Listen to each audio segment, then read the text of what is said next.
ये वाला रूम साफ़ किया था और अभी टाइम हो रहे हैं 11 बज रहे हैं। तो चलते हैं नेक्स्ट रूम। ये पूरा यहाँ पे सब बक्सा वक्सा रखा हुआ था, सब हटा दिया है हम लोगों ने। यार नया घर नया जैसा नहीं लगता है ना, काफ़ी भारी दुख है मुझे। और ये भी है, इसको भी आज अरेंज करना है। और ये है किचन में तो सब, जब मैं आई थी तभी मैंने सब जाल वाल हटा दिया था, लेकिन ये साफ़ करूँगी। बहुत दिन से धूप नहीं निकल रहा था तो साफ़ नहीं की थी। और नीचे है, उसे भी आज क्लीन करूँगी। और यहाँ पे आज मैंने बनाई थी सब्जी, गोभी मटर आलू। जिस तरह से मैं पनीर बनाती हूँ सेम वैसे ही बनाया था मैंने। बहुत ही ज़्यादा यम्मी और टेस्टी बना था। चलिए काम स्टार्ट करते हैं। तो समझ में मुझे नहीं आ रहा था सबसे पहले तो कि मैं कहाँ से शुरुआत करूँ। थोड़ा बहुत दिमाग चला तो मैंने सबसे पहले सोचा कि सबसे पहले गैस स्टोव है उसे साफ़ कर लूँगी, और जो किचन का काउंटर टॉप है उसे मैं साफ़ कर लूँगी। तो जो डब्बे हैं चावल दाल आटे वाले, उन्हें मैंने है ना दस्तरखान से ढक दिया है, क्योंकि मुझे दस्तरखान को धोना था। तो वो गंदा भी हो जाएगा तो कोई फ़र्क नहीं पड़ने वाला था। और घर में हमारा है ना, मतलब हर किसी के घर की बात कर रही हूँ, सबसे ज़्यादा गंदा जो होने वाला रूम होता है वो किचन रूम होता है। क्योंकि अधिकतर टाइम जो मतलब खाना बनाने में हमारा गुजरता है, सुबह दोपहर शाम और रात का भी खाना, शाम का नाश्ता भी, तो किचन बहुत जल्दी गंदे हो जाते हैं। तो बहुत सारे लोग तो वीकली भी साफ़ सफाई करते हैं, कई मंथली करते हैं, और कुछ लोग होते हैं वो ईयरली भी करते हैं, और कुछ लोग होते हैं वो त्योहारों पर भी करते हैं। तो हल्की फुल्की सफाई वो तो वीकली होती है, और मंथली होती है थोड़ी उससे ज़्यादा, और ईयरली होती है एकदम डीप क्लीन, और त्योहारों में भी होता है एकदम से डीप क्लीन। तो मैं यहाँ पे कर रही हूँ डीप क्लीन वाली सफाई, क्योंकि त्योहारों का मौसम आने वाला है, शब बारात है और ईद भी है, रमज़ान भी है। तो सबसे पहले साफ़ सफाई तो हम लोग शब बारात में करते हैं, और उसके बाद ईद आने से पहले रमज़ान के महीने में हम लोग करते हैं, जब ईद आने वाली होती हैं तब करते हैं। ये बात मैंने आप लोग को पहले भी बताई होगी। और करीब 1 साल के बाद मैं अपने किचन को साफ़ कर रही हूँ, क्योंकि बहुत थक गई हूँ यार, बहुत जल्दी थक जाती हूँ मैं। कोई बात नहीं, चलिए ब्लॉग को मैं कंटिन्यू रखती हूँ। तो मैं ये बोल रही थी कि मैं किचन की साफ़ सफाई जो है पूरे 1 साल के बाद कर रही हूँ, क्योंकि 2024 के एंड में मैं बीमार हो गई थी। तो 2025 मेरा पूरा बीमारी में गया, दवाई में गया, हॉस्पिटल के चक्कर लगाने में गए। अल्हम्दुलिल्लाह अभी तो मैं कुछ ठीक हूँ, लेकिन बहुत जल्दी मैं थक जा रही हूँ। इतना जल्दी थक रही हूँ ना, क्या बताऊँ मैं। नमाज़ भी पढ़ती हूँ तो कभी बैठ के पढ़ती हूँ तो बैठ के पढ़ने में भी प्रॉब्लम होती है, कमर दुखने लगता है। खड़े होकर पढ़ती हूँ तो उसमें भी प्रॉब्लम होता है। और कुछ दिन पहले आप लोगों ने देखा फोल्डिंग था मेरे किचन में, तो बैठ के भी खाना पका रही थी, उसमें भी प्रॉब्लम हो रहा था मुझे। और अब खड़े होकर बना रही हूँ, उसमें भी प्रॉब्लम हो रहा है मुझे। तो 30 की उम्र मेरी आते आते पूरी है ना हड्डी पसलियाँ सारी एक हो चुकी है। इतना ना तकलीफ़ हो चुका है ना शरीर में, ये क्या ही बताऊँ मैं आप लोगों को। बहुत ज़्यादा मैंने बीमारियों को अपने अंदर समेट लिया है, लेकिन सच बताऊँ तो अभी भी मैं नहीं सुधरी हूँ। हर एक इंसान, और या फिर मुझे ही ले लीजिए, मैं अपनी ही बात करती हूँ, मुझे सबका नहीं पता है, लेकिन जब हम लोग हॉस्पिटल में होते हैं ना या दवाइयाँ खाते हैं ना, तो सोचते हैं ना कि नहीं अब की बार मुझे ठीक हो जाऊँगी ना तो मैं अपना ख्याल रखूँगी, प्रॉपर अपनी केयर करूँगी। लेकिन ऐसा कुछ नहीं होता है यार। हम औरतें ख़ास करके है ना, ठीक होने के बाद हमको किचन दिखाई देता है, हमें खाना बनाना दिखाई देता है, बच्चों की देखभाल करना दिखाई देता है, पूरे घर को समेटना दिखाई देता है। हम लोग अपने बारे में तो कभी सोचते ही नहीं हैं। पता नहीं क्यों ऐसा होता है यार। ख़ास करके तो हम लेडीज़ लोगों का यही प्रॉब्लम है। हाँ, मैं आए दिन यूट्यूब पे तो ब्लॉग देखती हूँ कि बहुत सारे लोग हैं जो अपनी सेल्फ़ केयर करते हैं, सेल्फ़ केयर की वीडियो बनाते हैं, लेकिन उनमें पता है अधिकतर वो लोग होते हैं जो अनमैरिड होते हैं। हम मैरिड लोगों के लिए तो यार घर का काम, बच्चे, यही सबसे पहले आता है, उसके बाद हमारी सेल्फ़ केयर आती है। मैंने बहुत बार सोचा और कई बार आप लोग को वीडियो बना के भी दिखाया कि हमें सेल्फ़ केयर करनी चाहिए, लेकिन नहीं हो पाता है यार। सच बता रही हूँ मैं आप लोगों को। मैं वीडियो में 1-2 बार दिखा भी दी हूँ कि बीट का जूस पी रही हूँ, स्किन केयर कर रही हूँ। यार पता है, सच बता रही हूँ मैं, एकदम सच बता रही हूँ। वो बस वीडियो बनाने के लिए होता है। किसी दिन कंटेंट नहीं मिलता है तो चलो सोचते हैं कि हाँ चलो आज स्किन केयर कर लेते हैं, वो कंटेंट हो जाएगा। तो मैं भी अपना है ना ख्याल नहीं रखती हूँ। जब मैं बीमार थी तो बहुत सोचती थी कि एक बार बस अल्लाह मुझे ठीक कर दो, मैं अपना ख्याल रखूँगी, लेकिन पता नहीं क्यों यार नहीं हो पाता है। और आज भी मेरी तबीयत है ना सही नहीं है, लेकिन फिर भी क्या करें, काम तो करना ही पड़ता है। चलिए खैर, काफ़ी ज़्यादा मैंने बकवास कर लिया, अब काम पे आते हैं।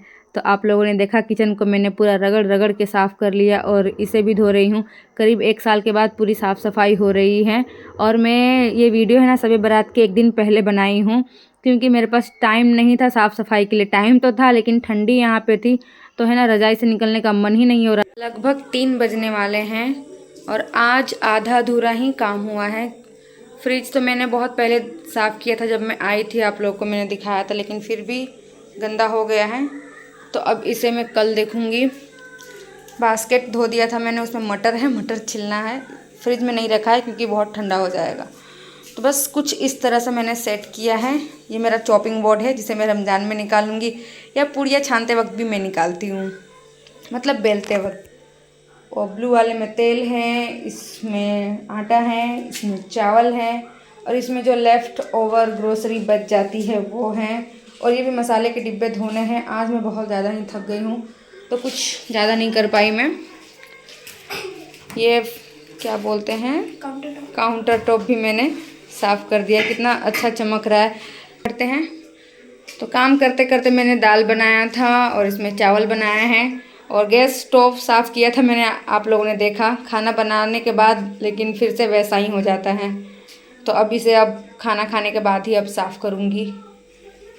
और ये सारी जो रोज़मर्रा की चीज़ें हैं वो है। इसमें अभी तेल है तो इसको मैं अच्छे से भी क्लीन नहीं कर पाई हूँ। देख रहे हैं कितनी गंदी हालत है।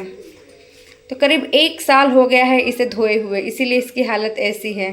तो इसमें का तेल मैं शिफ्ट कर दूंगी किसी और चीज़ में, तो फिर जब इस धोऊंगी ढक्कन को अच्छे से। बस ऐसे ही साफ़ कर दिया है। और इसमें का 2 पेयर मंगाया था मैंने, एक पेयर पता नहीं क्या किया इन लोगों ने, और एक की हालत भी कुछ ज़्यादा अच्छी नहीं है। तो किचन मेरे हाथ में नहीं रहता है हमेशा, क्योंकि मैं कभी कभी बीमार हो जाती हूँ तो मायके चली जाती हूँ, या कोई और पर्सनल काम हो जाते तो चली जाती हूँ। तो किचन में मेरा किचन बहुत लोगों के हाथ में रहता है। और यहाँ पे भी कुछ मसाले रखे हैं मैंने इसमें, लेकिन और ये रखा है मैंने मसूर का दाल फेस पैक बनाने के लिए। 1 महीना हो गया अभी तक मैंने बनाया नहीं है। तो यहाँ पे भी अभी अरेंज करना बाकी है। कुछ डब्बे मैंने धोए हैं, वो सूख जाएंगे तो इन सबको अरेंज कर दूँगी। और देखो मैं एक रियलिटी बताती हूँ, कितना भी साफ़ कर लो गंदगी रहेगी ही। ये देखो अभी इसने खा के प्लेट रखा मेरी अल्फ़ी ने, इसमें भी कुछ बर्तन है। हालांकि सिंक भी मैंने धो दिया है अच्छे से, वहाँ पे भी कोने में बर्तन कुछ पड़े हुए ही हैं। यार कितना भी कर लो कुछ ना कुछ किचन में बाकी ही रहता है। और ये इसे मैंने निकलवा के साफ़ करवाया था अपनी भांजी से। और यहाँ पे मैं जो कपड़े होते हैं रख देती हूँ, गरम बर्तन को पकड़ने वाले। हाँ बहुत ज़्यादा थक गई हूँ यार। अब जा रही हूँ मैं नहाने। और इसमें स्पून वगैरह रखते हैं हम लोग, तो स्पून मैंने निकाल के रखा है धोने के लिए, इसे भी धोया था मैंने। तो बस यही है, नीचे दिखा देती हूँ आपको। और वो जो बर्तन है कभी कभी यूज होते हैं तो मैंने बाहर ही निकाल के रखा है। बस यही है फाइनल लुक। देखो साफ़ करने के बाद भी बस कुछ नहीं हो सकता यार। चलो फिर मिलूँगी पूरा अच्छे से सेट करने के बाद। 3:15 बज चुके हैं और मैंने नहा लिया है। और 3:15 बज चुका है और मेरा काम करीब ख़त्म ही हो गया है, लेकिन कुछ कुछ बचा है तो उसे मैं कल करूँगी। मेरा रूम साफ़ करना अभी बाकी है। तो मैं एक बात बोलना चाह रही हूँ कि मैं सुबह से मेरा बेटा है अल्फेज, उसका मैं है ना हुडी जो है उसका मैं लोअर ढूंढ रही थी, मिल ही नहीं रहा था। और नमाज़ भी पढ़ने जा रही हूँ मैं, तो मेरे दिमाग में यही चल रहा है कि पहले मैं ढूंढ लूँ। तो यही बात बोलना है कि है ना, पहले नमाज कंप्लीट कर लो, उसके बाद ही कोई चीज़ ढूंढना। क्योंकि अगर मैं नमाज के लिए जानिमाज उठा ली होती, कब से मैं एक चीज़ ढूंढ रही थी, तो मुझे है ना नमाज पढ़ने से पहले भी ऐसा ही लग रहा था कि मैं पहले ढूंढ लूँ, आखिर चला कहाँ गया, है ना, दिमाग में चलता है ना। तो काश मैं पहले नमाज पढ़ ली होती, क्योंकि जानिमाज के नीचे ही वो चीज़ है। तो थक हार के है ना मैं जानिमाज उठाने गई कि चलो अब नमाज ही पढ़ लेते हैं, तो मैंने देखा कि जानिमाज के नीचे ही रखा हुआ है। तो पहले नमाज अदा करें यार, बाकी चीज़ें बाद में। ओके चलो पहले नमाज पढ़ लूँ और उसके बाद फिर खाना खाऊंगी। उम्मीद करती हूँ कि आज का मेरा ब्लॉग आप लोग को अच्छा लगा होगा। यहीं तक था मेरा ब्लॉग, फिर मिलेंगे एक अच्छे से ब्लॉग में, तब तक के लिए बाय। तो आज के दोपहर का ब्लॉग तो मेरा 4 बजे ख़त्म हुआ। फिर रात में खाना बनाने का सिलसिला स्टार्ट हुआ। तो खाने में मैं आज बनाने जा रही हूँ पनीर भुर्जी। और मैंने सोचा कि चलो थोड़ा शाम का भी शूट कर लेते हैं, क्योंकि सुबह में मैंने आप लोगों को खाली साफ़ सफाई दिखाई, लेकिन साफ़ सफाई के साथ साथ हम मतलब खाना भी बनाते हैं और भी बहुत सारे काम करते हैं, है ना। तो कितना भी हम लोग थक जाएं, लेकिन खाना तो बनाना ही होता है। मैं बहुत ज़्यादा इतना थक गई हूँ ना कि क्या बताऊँ मैं आप लोगों को। लेकिन फिर भी मेरा बनाने का मन नहीं था खाना आज शाम को, लेकिन नहीं बनाती तो फिर मैं भी क्या खाती, और फिर मेरा दवाई खाना होता है, तो फिर जैसे तैसे खाना मुझे पसंद नहीं होता है। इसलिए मैंने सोचा कि चलो कुछ बना देते हैं। तो पनीर रखा हुआ था, तो मैंने सोचा कि चलो पनीर भुर्जी ही बना देते हैं। तो सबसे पहले है ना, मैं प्याज को हाथों से चॉप करने जा रही थी। फिर मैंने सोचा कि यार मेरे पास चॉपर तो है ही, तो चलो आज उसकी हेल्प ले लेते हैं। तो सबसे पहले मैंने इसमें जीरे का छौंक डाला था, फिर प्याज डाला, फिर अदरक लहसुन का पेस्ट डाला, फिर उसके बाद टोमेटो डाल दिया है। अब उन सबको मैं भून लूँगी। थोड़ा थोड़ा भुनने के बाद ही सारी चीज़ें मैंने डाली। जैसे जीरा चटक गया, उसके बाद प्याज डाला, प्याज हल्का सा ट्रांसलूसेंट हो गया, उसके बाद मैंने अदरक लहसुन का पेस्ट डाला, या फिर कूट के भी डाल सकते हैं आप। वो थोड़ा भुन गया, तब मैंने टमाटर डाला था। फिर उसके बाद अब शिमला मिर्च डालूंगी, और फिर सारे जो स्पाइसेस होते हैं वो मैंने इसमें अब ऐड कर दिया है। और इसको स्लो आंच पे हम लोग अच्छे से भून लेंगे, पका लेंगे। और ये कसूरी मेथी मैंने उसी ढक्कन के ऊपर रख दिया है, और उससे है ना कसूरी मेथी भी सॉफ्ट हो जाएगा, मतलब क्रंची हो जाएगा, भुन जाएगा अच्छे से। फिर साइड में चाय रखा था, क्योंकि शाम का टाइम हो रहा है तो मेरे हस्बैंड को चाय भी चाहिए था।